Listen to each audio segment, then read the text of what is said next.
Barbie Forteza handang ipagtanggol ang lalaking ito, buong detalye alamin.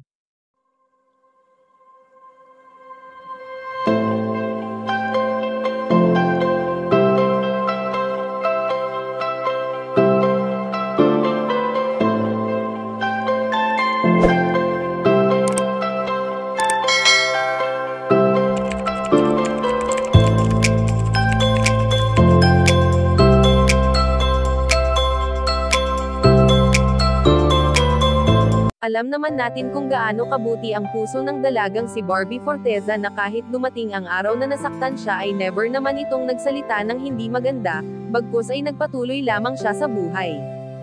Ang kakulitan ni Binibini Barbie Forteza at Ginoo David Licauco sa harap ng kamera ay kapareho ng kakulitan nila off-cam, dahil sa komportable na sila sa piling ng isa't isa sa tagal nilang magkasama. Hindi maitatanggi na aminado si Ginoo David na naging crush niya ang kanyang Binibini, dahil sa paghanga niyang ito sa angking kagandahan at kaswitan ni Barbie Forteza. Bagamat ilang buwan pa lang ang nagdaan nang naging single sila pareho, kaya naman hindi pa sumasagi sa kanilang isip ang pagkakaroon ng kani-kanilang relasyon, dahil sa focus muna sila ngayon sa kani-kanilang goal sa buhay.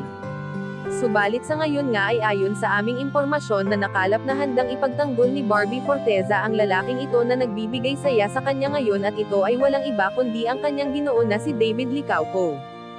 Makikita sa larawan na ito na sa isang interview na kung saan ay nahihirapan sumagot si David Licauco sa isang katanungan ay handa namang agawin ng dalaga ang mic at siya na ang magsasalita. Sa ganitong pamamaraan nga ay makikita natin ang pagmamahal ng dalaga sa kanyang katambal. Kayo mga kachika, anong masasabi nyo dito? Please leave the comment and don't forget to subscribe.